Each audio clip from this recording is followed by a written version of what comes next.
Louis.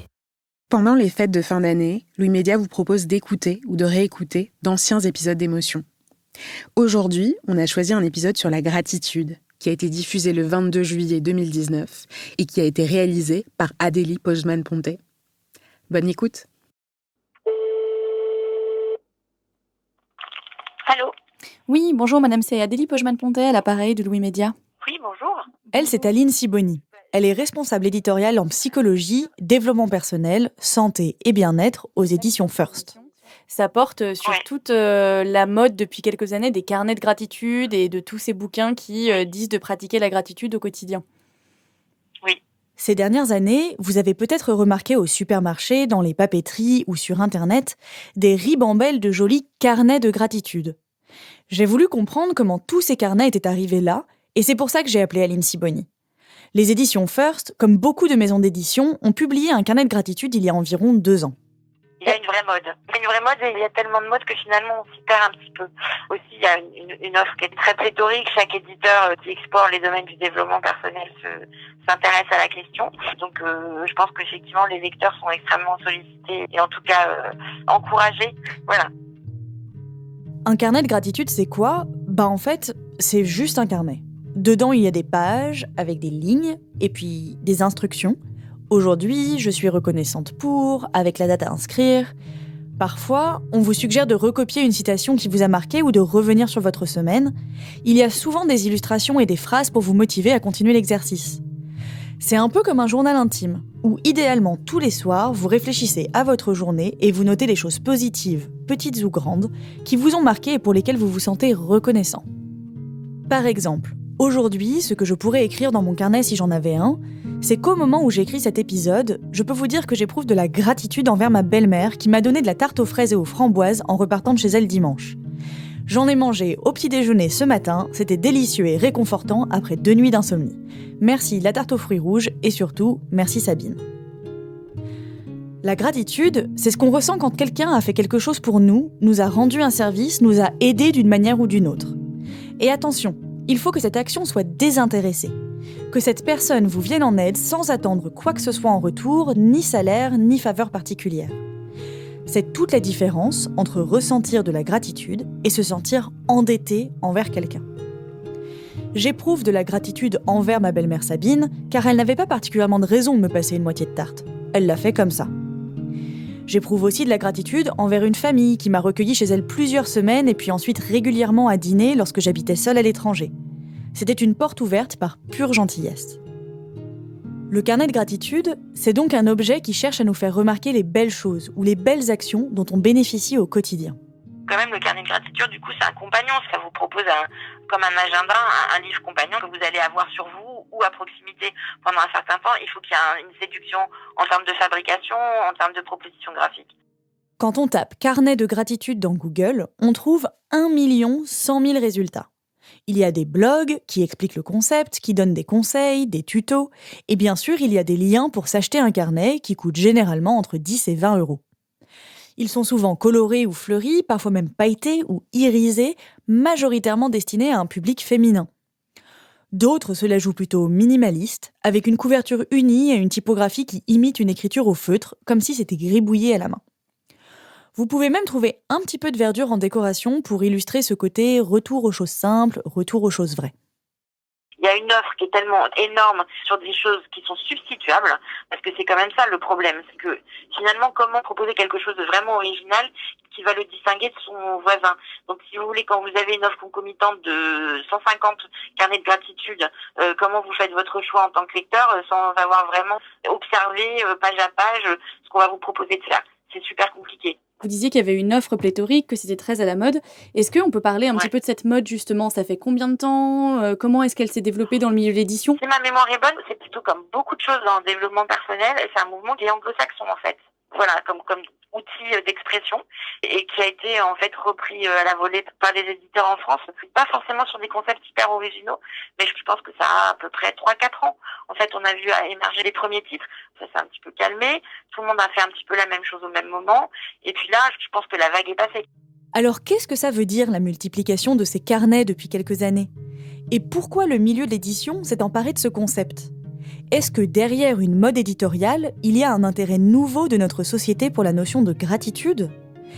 Et puis, à quoi ça sert de noter religieusement dans son carnet 5 trucs chouettes qui nous sont arrivés dans la journée ? Est-ce que ça a vraiment un intérêt ?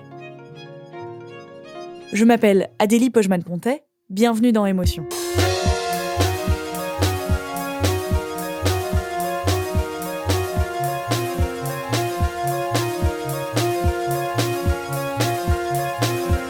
Éprouver de la gratitude pour les jolies choses du quotidien, Anne-Solange Tardy voit bien de quoi il s'agit. Alors, c'est terrible de me présenter. J'ai une 40aine d'années, je suis auteure, copywriter, formatrice, blogueuse, instagrammeuse et probablement plein de choses encore que j'oublie. Anne-Solange Tardy, c'est la personne derrière le blog Cachemire et Soie. Elle est aussi l'autrice d'un carnet de gratitude aux éditions Solar et elle anime un atelier en ligne intitulé Instagratitude. Elle y enseigne comment utiliser au mieux nos téléphones pour prendre de jolies photos des choses du quotidien qui nous émerveillent. Un carnet de gratitude photographique en quelque sorte. La gratitude, Anne-Solange Tardy s'y est intéressée il y a quelques années complètement par hasard. Ça n'avait rien à voir avec un rayon de papeterie, c'était il y a 7 ou 8 ans, il n'y a rien de franchement dramatique dans sa vie à ce moment-là, mais elle est taraudée par beaucoup de questions existentielles et elle est un peu déprimée. Bref, ça va pas top. Et j'avais commencé à lire quelques livres de développement personnel qui sont hyper connus, du genre Le pouvoir du temps présent. Et j'étais tombée sur ce livre qui était, alors pour le coup, complètement allumé, qui était un bouquin qui était écrit par un type sur les anges et qui racontait comment contacter son ange gardien et comment connaître le nom de son ange gardien et que lui demander, etc. Donc le livre en tant que tel était un peu spécial. En revanche, il y avait quelque chose qui revenait vraiment tout le temps. C'est un gros bouquin de 500 pages. Et ce qui revenait en permanence, c'était la notion d'être en état de reconnaissance, de dire merci. Donc là, c'était dire merci à son ange gardien. Et donc, je ferme ce livre et je me suis dit, après tout, peut-être essayons. Et j'étais complètement déprimée. Et j'ai ce souvenir vraiment très, très distinct de repasser ma journée depuis le début. Et je me souviens m'être dit, ah mais oui, ce matin, je me suis réveillée, il y avait un ray de lumière à la fenêtre qui filtrait, il y avait les rideaux et c'était super beau. Et c'est là-dessus que j'ai ouvert les yeux et c'était vraiment beau. Et c'est maintenant que je me rends compte que ça m'a fait plaisir de voir ça. Et il y a eu ça. Et puis après, qu'est-ce qui s'est passé ? Je me suis levée et mon mari avait déjà fait le café. Je me suis levée avec l'odeur du café dans les narines et j'étais comme une princesse à juste avoir à me servir et à partager ce moment-là. Puis ensuite, il y a eu le chat qui est venu me faire un câlin, comme c'est le cas tous les matins. Et en fait, cette première lecture-là a été vraiment un choc pour moi parce que je me suis déjà rendu compte que ma journée en avait été pleine et que moi, le bilan pourtant spontané que j'en faisais était plutôt négatif.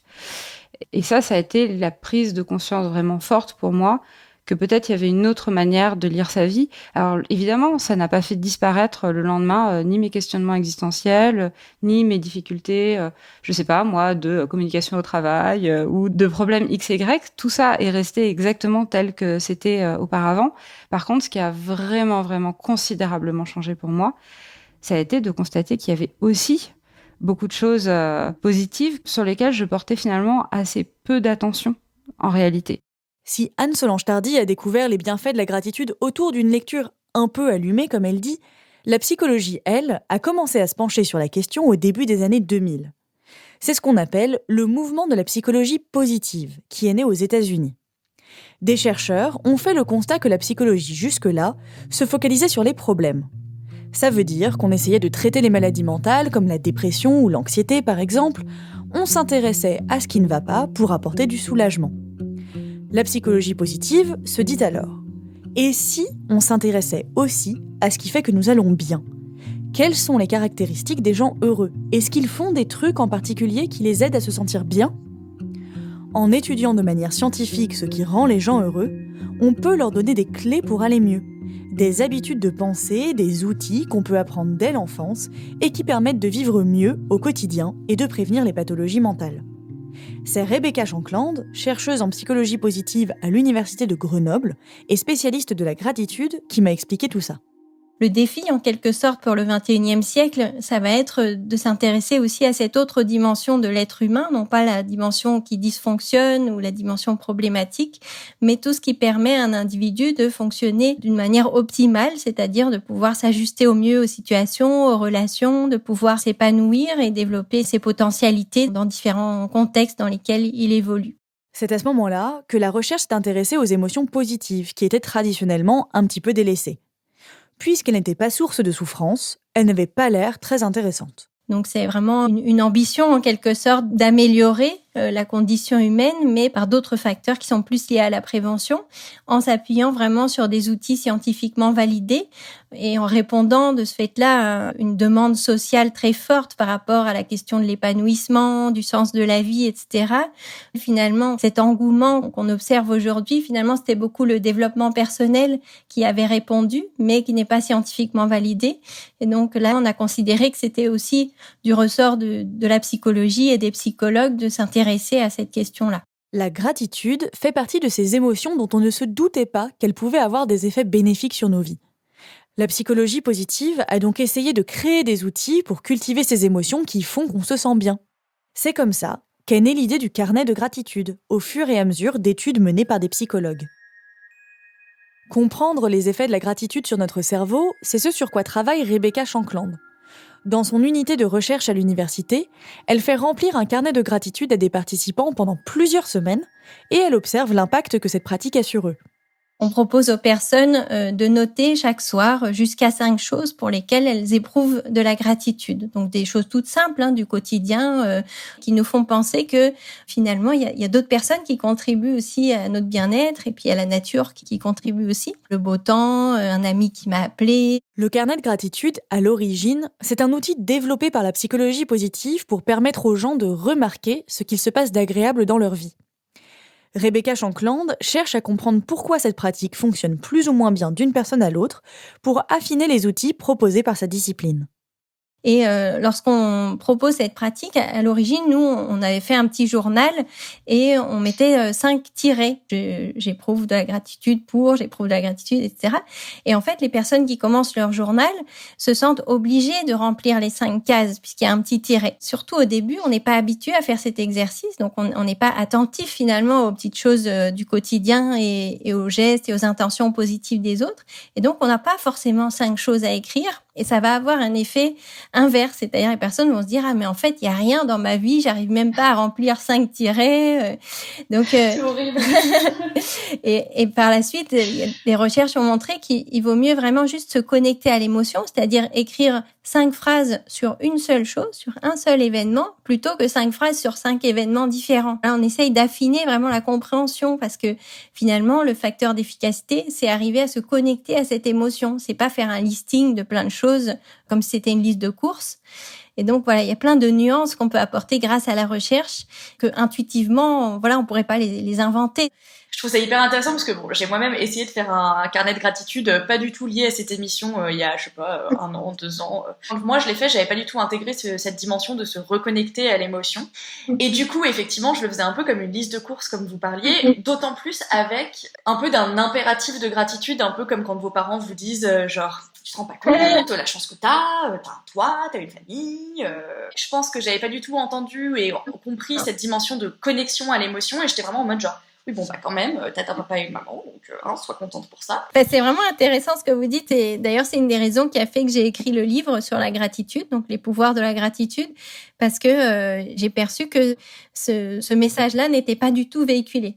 Anne-Solange Tardy a elle aussi fait l'expérience de cet impératif de gratitude en grandissant. Moi, la notion de gratitude jusqu'à présent, elle m'était non seulement étrangère, mais même c'était presque une petite blessure parce que ma grand-mère me disait tout le temps quand j'étais gamine, dès que j'avais la moindre plainte à formuler, elle me répétait tout le temps « sois reconnaissant ». Rebecca Shankland explique que beaucoup d'articles qui popularisent les carnets de gratitude laissent de côté la connexion à l'émotion. Et on se retrouve, comme moi il y a quelques années, à réciter sa liste comme une table de multiplication. Et ce que j'avais observé, c'est que les parents ont entendu qu'il fallait travailler sur la gratitude et donc ils mettaient beaucoup plus l'accent encore sur le merci. Mais le merci en tant que politesse. Et en fait, ça a un effet contre-productif. C'est-à-dire que plus on dit à l'enfant de dire merci, plus il va le dire peut-être par politesse, mais il ne va pas se connecter à l'émotion. Il y a d'autres pratiques éducatives qui permettent de développer la gratitude, mais qui sont plus liées à l'intention et l'empathie. Donc par exemple, le soir avec l'enfant, on peut dire « Tiens, qu'est-ce qui s'est bien passé pour toi aujourd'hui et qui a permis ça ?» Et là, du coup, on développe cette décentration par rapport à soi. Et donc, on aide l'enfant à prendre plusieurs perspectives. Tiens, mais il y a des gens qui avaient une intention positive pour moi. Il y a des gens qui ont fait un effort pour moi. C'est pas naturel. Tout le monde n'a pas cette chance-là, quoi. Mais c'est plus une prise de conscience par l'attention que en se disant, tu pourrais dire merci, tu as la chance d'avoir un toit au-dessus de ta tête. Alors que, par exemple, si on fait une pratique autour du repas, on prend un aliment que l'enfant aime bien et on lui dit, tiens, imagine toutes les personnes qui ont été impliqués dans la fabrication de cet aliment au début, qui ont planté le blé, qui l'ont récolté, qui ont fait la farine, qui permettent maintenant de faire le pain et de le manger aujourd'hui.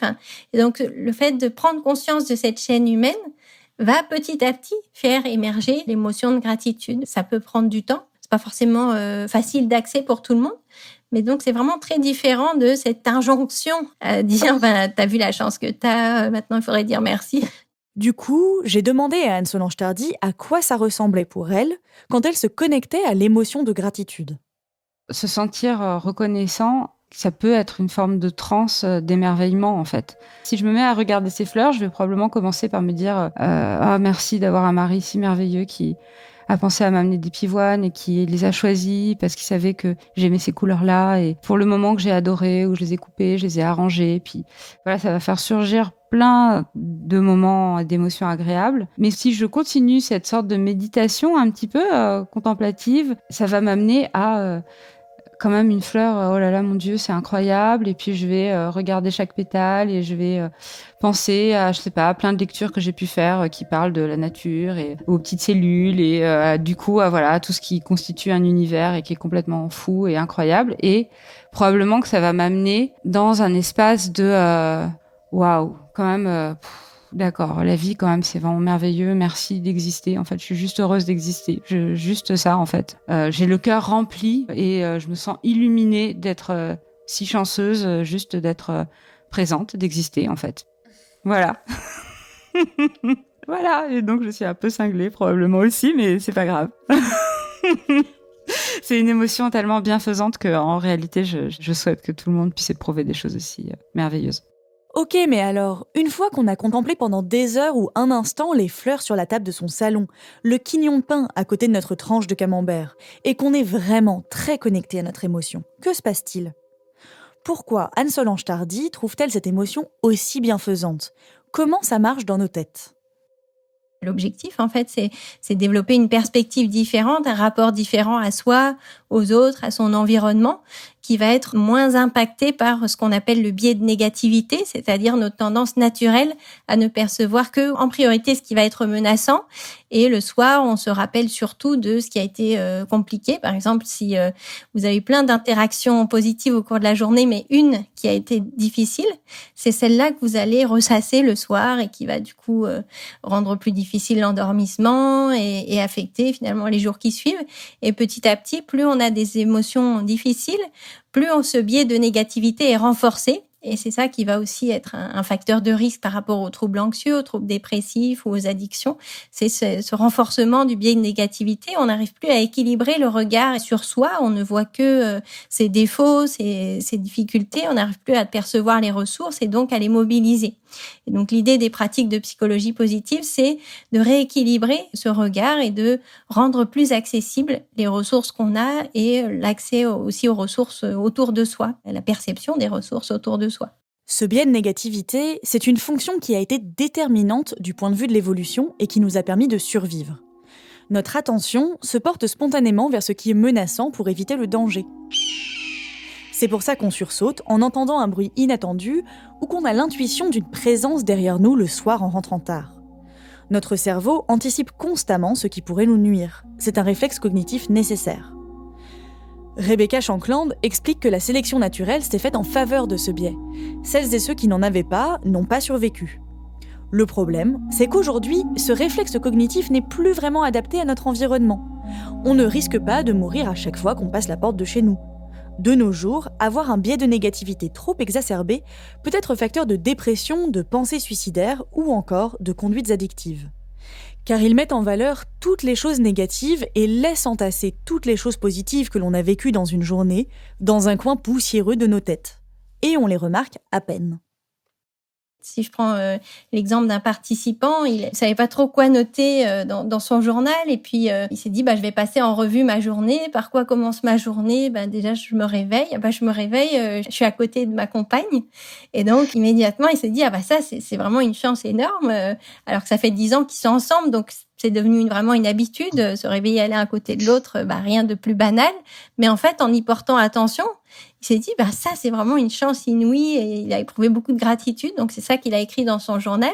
Et il racontait ensuite comment ça avait changé sa manière de vivre cet instant dans les jours qui suivaient. Donc, il y a vraiment cette idée d'arriver à diminuer la tendance qu'on a à l'habituation hédonique, c'est-à-dire on s'habitue aux choses plaisantes, on s'habitue aux choses positives du quotidien et ça devient une norme et donc on attend plus. L'habituation hédonique dont parle Rebecca Shankland, c'est la tendance naturelle qu'a notre cerveau à s'habituer aux bonnes choses et surtout à en vouloir toujours plus. Ce qu'il se passe dans notre cerveau, c'est que plus on l'incite à remarquer les choses positives, plus on rééquilibre notre biais de négativité naturel, et plus on fait ça spontanément, sans avoir à y réfléchir. Notre cerveau est entraîné comme un gentil chien qui donne la patte en voyant une croquette. La différence entre avant et maintenant, c'est je pense que avant déjà je percevais moins ces moments et surtout je les percevais éventuellement à retardement. Dans un premier temps, je me suis mise à constater rétrospectivement les belles choses qui s'étaient produites et me dire « Ah oui, ça c'était bien ». Et dans un deuxième temps, ça m'a surtout permis de les vivre en fait, pleinement. Ça veut dire de ne pas laisser passer quand je suis émerveillée par un rayon de lumière qui filtre à travers la fenêtre, de vraiment prendre le temps de considérer ce moment-là et de m'en nourrir en fait, de le vivre pleinement et voilà. Ça fait partie aussi des pratiques très efficaces parce que souvent la gratitude, c'est une émotion forte. Et donc, ça va intensifier le vécu de ce moment-là et ça va aider à l'engranger, ce qui va permettre de rendre accessibles ces souvenirs plus facilement. Donc, plus on pratique, par exemple, le journal de gratitude, plus on va créer une bibliothèque de souvenirs positifs qui vont être faciles d'accès et qui vont donc générer une évaluation plus positive de sa vie. Donc, lorsqu'on demande à des personnes qui ont fait ce journal de gratitude, on leur demande quel est leur degré de satisfaction par rapport à la vie, par exemple, elles vont avoir un degré beaucoup plus élevé que des personnes qui n'ont pas pratiqué. On voit qu'il y a vraiment une augmentation de la satisfaction par rapport à la vie, de l'optimisme, une diminution du stress, de l'anxiété, des symptômes dépressifs. Et il y a même des effets donc sur les symptômes physiques, donc des maux de tête, maux de ventre, des maux de dos, par exemple. Pour Anne-Solange Tardy, le changement a été drastique et bouleversant.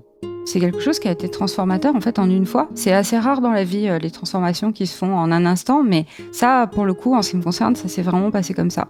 C'est-à-dire j'ai fait cette relecture de ma journée et tout à coup ça a été comme si une nouvelle carte apparaissait dans mon jeu de cartes et que je me dise d'accord, alors être reconnaissant ça veut juste dire reconnais tout ce qui s'est passé. En tout cas ne minimise pas au profit des choses qui vont pas, les choses qui ont été belles dans ta journée, les choses qui ont été soutenantes, qui t'ont aidé. Et en fait, cette transformation-là de être reconnaissant comme une sorte d'impératif plombant et enfermant à être reconnaissant comme quelque chose de nourrissant et en fait, nourrissant est vraiment le mot qui me vient le plus à l'esprit. C'est juste comme si avant, dans le spectre des couleurs, s'il y avait une couleur que je ne voyais pas et tout à coup je la vois et en fait, maintenant que je l'ai vue, elle est là. Et puis voilà, en fait, elle est là et puis c'est tout. Je pense que ça a été une des choses les plus aidantes dans ma vie. C'était comme découvrir un super pouvoir pour moi. Et ça n'a pas bougé depuis. Rebecca Shankland explique tout de même que l'exercice quotidien de la gratitude, ça ne convient pas à tout le monde. Sariaka Ramarla est typiquement quelqu'un pour qui la pratique du carnet de gratitude n'a pas été complètement efficace. Sariaka a 26 ans et elle habite dans une petite ville des Alpes de Haute-Provence. Elle aussi s'est laissée tenter par cette mode dont elle a entendu parler sur des blogs. Elle a commencé à tenir le sien en septembre 2018. Donc j'étais en période de forte dépression et j'avais vu un peu l'idée sur des sites ou des blogs et je me suis dit que ça serait un bon complément pour faire un travail sur moi avec la thérapie également. Je notais au départ des choses vraiment très basiques comme j'arrive le soir et puis j'ai un bon repas qui m'attend, ou le fait de pouvoir échanger et discuter avec mes parents. Parfois, je notais aussi les séries que je regardais parce que j'étais beaucoup devant l'écran pour essayer de me distraire un peu de ma dépression. Ou même le fait le matin de me réveiller et de voir que je suis de meilleure humeur ou que j'arrive à sourire, ce qui était déjà énorme. Voilà, des choses comme ça. Je n'avais pas des choses très extraordinaires à noter. Mais bon, c'est aussi le principe du carnet de gratitude, c'est de noter des choses toutes simples. Au fur et à mesure qu'elle allait mieux, Sariaka Ramarla a néanmoins remarqué que le carnet de gratitude était de moins en moins adapté à ses besoins. Pour moi, noter seulement des choses positives, ça ne me permettait pas de voir certaines situations en face. Et du coup, ça ne me permettait pas de progresser et, entre guillemets, d'aller mieux, de me guérir. Parce que justement, comme je suis une personne qui avait tendance à être très mal à l'aise avec le conflit, même de moi-même à extérioriser, dire que ça ne va pas ou quoi, j'arrivais pas à le faire. Donc, j'avais besoin aussi d'oser justement me confronter à mes émotions un peu plus négatives. Et le carnet de gratitude, ça a été la première étape. Et puis après, il fallait que j'écrive tout, quoi, mais que je ne laisse pas des choses de côté juste parce que ça me gêne. Même si le carnet de gratitude ne lui a pas suffi, c'est à cette occasion qu'elle découvre que le simple fait d'écrire lui fait du bien. Tous les soirs, j'essaie d'écrire même un tout petit paragraphe ou quelques lignes sur le ressenti de la journée. Et puis les gratitudes, après, je me le récite avant de dormir, quoi. Je me dis, cette journée, ça c'était sympa, voilà, mais ça m'a bien aidé quand il y a à nouveau des remous dans la vie. Je pense que je gère un peu mieux les choses qu'avant. Je me décourage moins vite, déjà. Le carnet de gratitude n'est peut-être plus tout à fait adapté aux besoins de Sariaka, mais ça reste une habitude de pensée qu'elle a prise et faite sienne. Et elle est loin d'être la seule à ne pas être complètement convaincue par cette pratique. Même Aline Sibony des éditions First, dont le travail consiste à vendre des cahiers de gratitude, n'en tient pas un elle-même.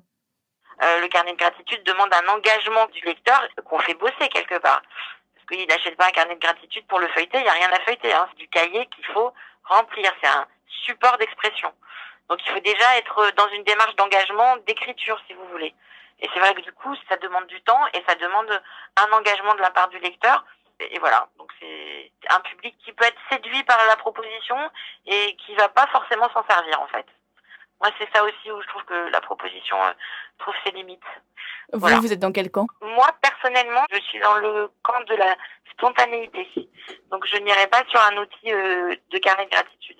D'accord. Après, il y a des gens que ça rassure. Mais moi, je préfère un exercice moins contraint. Rebecca Shankland voit aussi ce genre de situation en laboratoire. Donc, en général, par exemple, sur un groupe de 12 étudiants, il y en a 3 qui vont pas du tout rentrer dedans, 3 qui vont adhérer beaucoup, puis le reste trouve ça intéressant, mais ils vont pas forcément pratiquer en dehors des ateliers. Et les 3 pour qui ça ne correspond pas, ça ne change rien. Même au bout de 8 séances, ils n'ont pas plus adhéré. Et donc, il y a vraiment cette idée qu'on ne doit pas du tout forcer la main. Il faut vraiment que ça corresponde à la personne, à ses valeurs, à quelque chose qu'elle pourrait faire spontanément. C'est ce qu'on appelle en psychologie positive, et en anglais, le Person Activity Fit, c'est-à-dire le fait que l'outil doit correspondre très précisément à la personne à qui il est destiné. Pour Sariaka Ramarla, la pratique de la gratitude doit s'accompagner d'un retour plus général sur ses expériences quotidiennes. Les deux pratiques peuvent tout à fait coexister. On essaye d'y répondre du mieux qu'on peut, notamment en essayant d'apporter plus de nuances et en précisant que toutes les pratiques ne conviennent pas à tout le monde et que c'est vraiment aussi à chacun de sentir ce qui est bon pour lui et donc de pas se laisser influencer par quelqu'un qui dirait tout le monde devrait faire un journal de gratitude ou bien tiens je t'offre ça, tu vas voir ça va te changer la vie, etc. Donc il y a pas de recette miracle en fait dans la psychologie positive, c'est juste des processus et il existe des outils qui peuvent aider à agir sur ces processus. Nous, ce qu'on essaye de faire en tant que chercheurs, c'est informer les personnes, les rendre conscients de ces processus et ensuite leur proposer à elles-mêmes de trouver les outils qui leur conviennent. C'est donc grâce à la psychologie positive que s'est développé l'intérêt pour la gratitude et que l'on a découvert ses bienfaits au jour le jour. C'est comme ça qu'on s'est retrouvé en 2017 avec la mode des carnets à paillettes au rayon de papeterie. Une version un peu simplifiée des travaux de Rebecca Shankland et de ses collègues. La gratitude, ça a aussi des effets positifs quand il s'agit d'un groupe. Romain Jourdeuil, ancien doctorant en économie à l'Université de Bordeaux, s'est intéressé à la manière dont la gratitude existe en entreprise. Lui aussi s'est demandé comment faire pour la ressentir, mais plutôt au niveau des relations interpersonnelles. Effectivement, on peut soi-même faciliter son ressenti de la gratitude en ajustant le niveau de comportement qu'on attend de la part de l'autre personne. Parce que si on attend trop de l'autre personne, on ressentira pas de gratitude parce qu'elle risque de pas justement arriver à dépasser nos attentes. Voilà, soi-même en étant humble, entre guillemets, en n'attendant rien des autres, on favorise l'émergence de la gratitude en nous. Et du coup, effectivement, c'est quelque chose qu'on peut, je pense, cultiver soi-même, ou des choses sur lesquelles on peut arriver à faire un travail sur soi, étant donné que la gratitude, c'est une émotion agréable à ressentir. Finalement, c'est des choses qui peuvent assurer notre bien-être sur le long terme. Il a notamment étudié comment un environnement qui favorise la gratitude au sein d'une entreprise permettait de développer plus de coopération, d'entraide et d'esprit d'équipe entre les employés. Un collègue qui va nous rendre un service, s'il constate qu'on valorise l'effort supplémentaire qu'il a fourni pour nous et qu'il perçoit de la gratitude qui a émergé en nous, ça va potentiellement, encore une fois, avoir cet effet un petit peu le chaud au cœur, quelque chose qui déjà favorise le bien-être. Mais ça va faire naître en lui l'envie de continuer à produire ce type de comportement. Et du coup, ça va faciliter, ça va solidifier en fait la cohésion de l'équipe. Du coup, ça va favoriser la coopération à la fois entre les deux personnes concernées et aussi potentiellement par rapport à d'autres personnes dans l'équipe. Si la gratitude favorise la cohésion et le travail d'équipe, c'est parce que c'est une émotion dite prosociale. Les émotions ou les comportements prosociaux, c'est ce qui implique que l'on se soucie des autres. C'est la gratitude, mais c'est aussi l'altruisme, l'empathie, l'entraide, etc.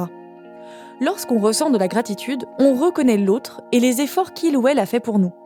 C'est une émotion agréable qui nous met dans un état de bien-être.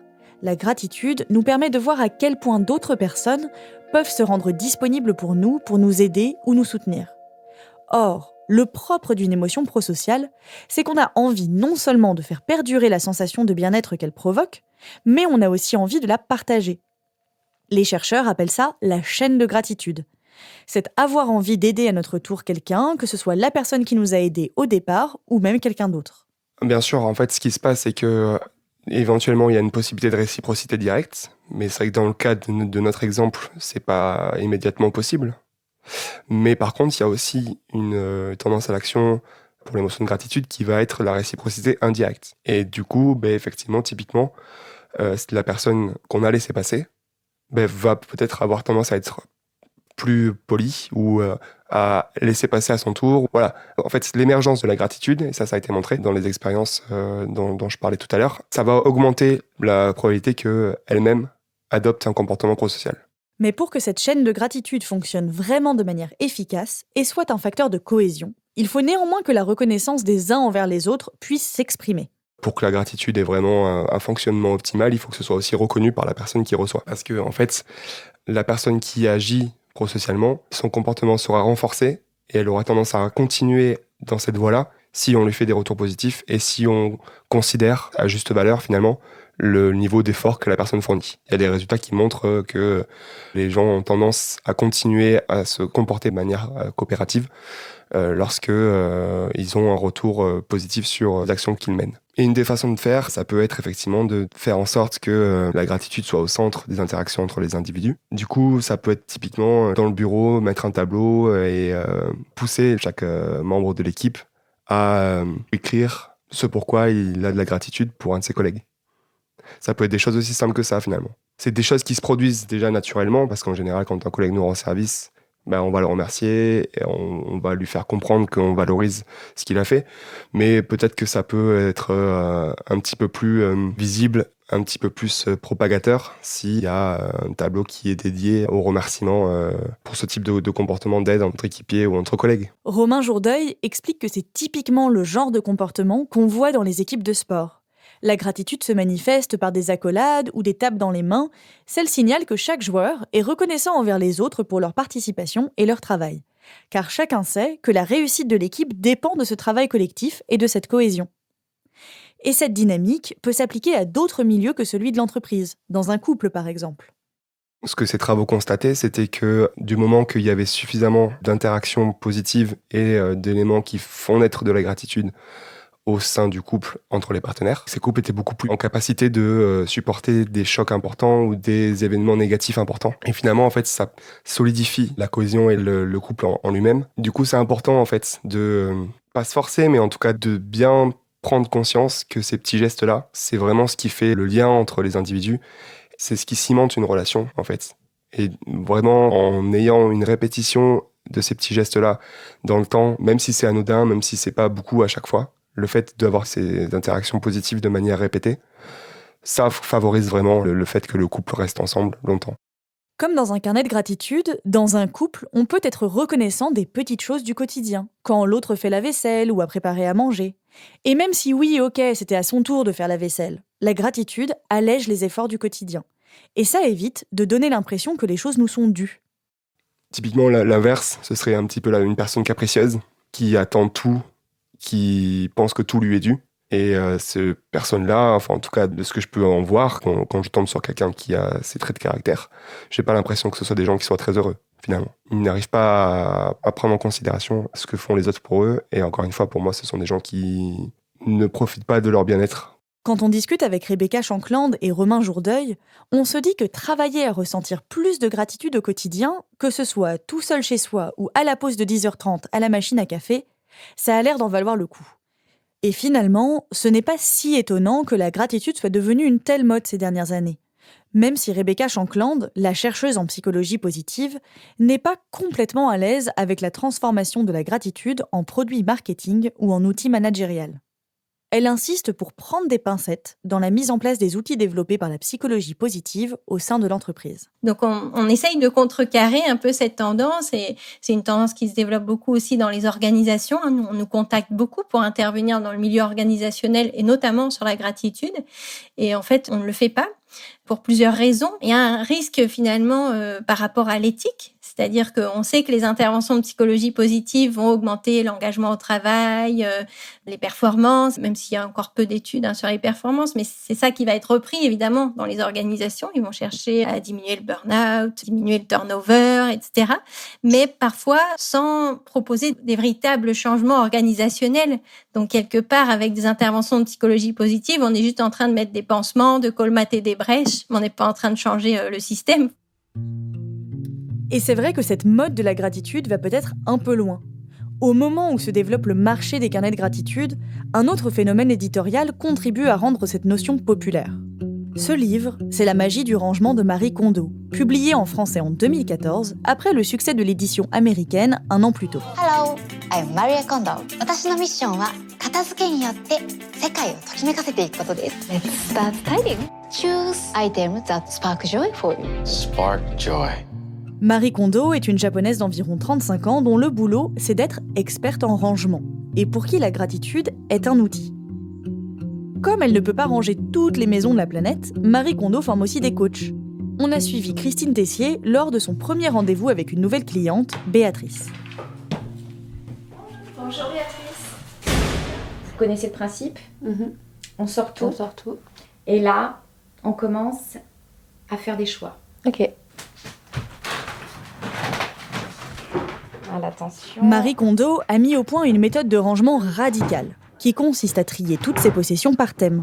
Les vêtements d'abord, puis les objets, et enfin les souvenirs. On a tous l'habitude de trier, et vous l'avez peut-être fait comme ça, en sélectionnant d'abord les choses que vous ne voulez pas garder. Là, je vais vous demander de faire l'inverse. D'accord. On va être sur que des choix positifs. Donc, sélectionnez les vêtements qui vont vous être très utiles, qui vous apportent de la joie. Alors, je sais et pour bien trier son armoire, on doit prendre chaque vêtement dans les mains, le regarder et se poser la question « Est-ce que ce truc me procure de la joie ?» Si oui, on le garde, sinon, ciao bye. Ce que je vais vous demander de faire, c'est que les vêtements dont vous ne voulez plus, de leur dire merci. Et ça, c'est important pour vous. Et chaque objet que vous avez acheté, que vous avez fait entrer dans votre maison, a eu un but. Même si c'est un vêtement que vous n'avez jamais porté. Vous ne l'avez jamais porté parce que finalement, vous vous êtes rendu compte que la couleur, vous n'allez pas. Et ce vêtement-là, son but, ça a été de vous apprendre que finalement, le kaki, c'était pas pour moi. C'était pas pour vous, par exemple. Et surtout, on désinvestit les objets de leur charge émotionnelle. Les respecter en leur disant au revoir, c'est aussi une manière de se respecter soi. Ce qui est difficile, c'est d'éprouver ce sentiment de joie dont parle Marie Kondo. Là, on est dans quelque chose de très empirique. On ne se dit pas non, ce pull, je peux pas le donner parce qu'il a coûté très très cher, ou cette jupe m'a été offerte par une amie très chère, je peux absolument pas m'en séparer. On n'est pas du tout là-dedans, on est vraiment dans le ressenti. Donc je vais vous demander de prendre le plus facile, c'est de choisir un vêtement que vous adorez. Vous allez le tenir contre vous et c'est vraiment la sensation que vous allez devoir retrouver avec tous les vêtements que vous allez sélectionner. Comme Rebecca Shankland, Christine Tessier insiste sur le fait qu'il faut avant tout se connecter à l'émotion que nous procurent nos vêtements. Et c'est celui que je mets tout le temps. C'est celui que vous mettez tout le temps. Ouais. Parce que vous l'adorez. Parce que je suis bien dedans, ouais. Il m'accompagne avec n'importe quoi, il se met très bien. C'est un bon compagnon, quoi. Oui, voilà, ouais. Et... Là, je vous ai vu changer. J'ai vu votre visage s'illuminer quand vous avez pris le... Il y a quelque chose qui se passe. Voilà, c'est ce que je vous expliquais. On n'est pas du tout dans le... On ne réfléchit pas, là. On est vraiment dans le ressenti. Donc celui-là... Il a bien vécu. Il a bien vécu. Mais il avait le rôle du premier pantalon que j'ai pris avant. Et il a vieilli et maintenant il est tout décoloré, il est troué, mais bon, c'est l'épreuve qu'il a bien servi, qu'il m'a bien servi. Il vous a bien servi, il vous a protégé, il vous a accompagné. Donc exactement, on lui dit au revoir. Merci. Okay. L'idée, c'est qu'avant de jeter votre vieux t-shirt acheté sur un coup de tête un jour maussade, attention, il faut le regarder, le considérer et le remercier des services qu'il vous a rendus. Marie Kondo nous incite à exprimer notre gratitude envers les objets qui nous accompagnent et dont on se sert au quotidien. Prenez-les contre vous, hein, si vous avez un peu de mal à faire le... Il a de la valeur parce que vous vous sentez bien dedans. Oui, parce que parce qu'il évoque des souvenirs. Porté, donc lui je lui garde et lui je lui dis merci. Vous lui dites merci. Je lui dis merci. Merci pourquoi avoir tenu chaud de temps en temps. Déjà c'est pas mal, hein pour un pull. Voilà. Très bien. Il y a quand même quelque chose d'ironique à acheter un objet ou à payer quelqu'un pour nous apprendre à pratiquer la gratitude. Cette émotion qui découle d'une action faite gratuitement par quelqu'un de désintéressé s'intègre aujourd'hui à la société de consommation. Comme le disait Rebecca Shankland, la gratitude nous aide à mieux remarquer et à mieux profiter des choses dont on dispose déjà. C'est le contraire de l'habituation hédonique. Elle nous permet de remarquer les choses présentes plutôt que de fantasmer sur ce qui nous manque. C'est d'ailleurs la thèse que défendent 2 chercheurs américains en 2006, dans un article intitulé « La gratitude est-elle une alternative au matérialisme ?» Mike McCullough et Emily Pollack expliquent dans leur article que dans une société capitaliste, qui repose donc sur la consommation, la gratitude n'est pas une émotion très valorisée, car la société de consommation repose beaucoup sur notre habituation hédonique, notre capacité à s'habituer aux bonnes choses et à en vouloir toujours plus. De fait, si on est satisfait et heureux de ce qu'on a, ça ne nous donne pas envie de consommer. Mike McCullough et Emily Pollack expliquent que de nombreuses études ont déjà montré que plus on accordait de la valeur à nos possessions matérielles, plus on risquait de se sentir insatisfait dans nos vies. Pourquoi ? Parce que la société de consommation cultive le manque, nous incite à nous comparer les uns aux autres et à ressentir envie et jalousie au quotidien. Peut-être, avancent Emily Pollack et Mike McCullough, la gratitude pourrait être un antidote au matérialisme et au sentiment d'insatisfaction. Dans un sens, ça semble cohérent avec ce que propose Marie Kondo, la coach en rangement. En triant ses affaires, en remerciant les vêtements qui nous ont servi et qu'on ne porte plus, en valorisant nos possessions, peut-être qu'on apprend à avoir une relation plus saine avec le matérialisme. J'ai voulu poser la question à Emily Pollack, la co-autrice de l'article. It's a tricky one because focusing your gratitude on your material goods that you're grateful for kind of defeats the purpose, but at the same time, I suppose it doesn't. C'est un piège cette question, parce qu'exprimer sa gratitude envers des choses matérielles, c'est un peu paradoxal. Mais bon, éprouver de la gratitude dans tous les cas, ça contribue à nourrir cette sensation de plénitude et de satisfaction.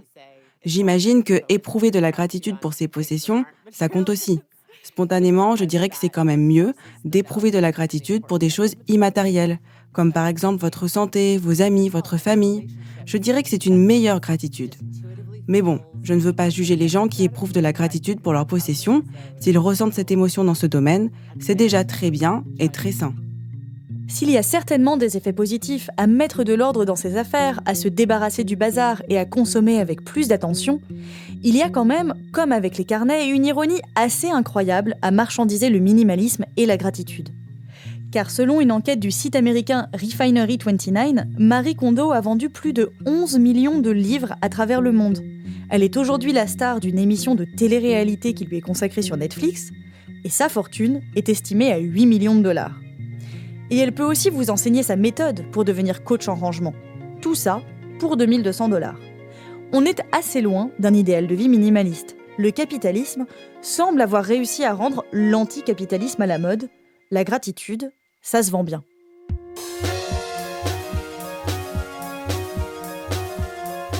Vous venez d'écouter le dernier épisode de la première saison d'Émotions, un podcast produit par Louis Média. Les interviews ont été réalisées par Amel Almia, Ayoub Beliad et moi-même. Iris Ouedraogo a assuré la direction de tournage, Maëlle Diallo a participé au montage. Charlotte Pudlowski était à la rédaction en chef. La création sonore est de Nicolas Vert et de Claire Cahu. L'enregistrement et le mixage sont de Jean-Baptiste Aubonnet. Je voudrais aussi exprimer toute ma gratitude envers les personnes qui ont contribué à cette première saison d'Émotions. Nos interlocuteurs et nos interlocutrices, les journalistes, les ingé-sons et bien sûr à toute l'équipe de Louis Média. Et surtout, merci à vous, les auditeurs et auditrices d'Émotions. Je suis vraiment touchée par votre soutien et par vos messages tout au long de cette saison. Et si cette première saison vous a plu, n'hésitez pas à nous laisser des étoiles et des commentaires. Ça permet de rendre l'émission plus visible et de la faire connaître à d'autres. Et pour ça, nous vous en sommes vraiment reconnaissants. Vous pouvez écouter Émotions sur toutes les applications de podcast, sur Spotify, SoundCloud et YouTube, et nous suivre sur les réseaux sociaux @Émotion Podcast, Émotion avec un S. Et si vous avez une histoire forte en lien avec une émotion, n'hésitez pas à nous écrire à hello@louismedia.com ou sur Twitter @APJZPTY. On revient bientôt pour une saison 2. En attendant, prenez soin de vous. À très vite.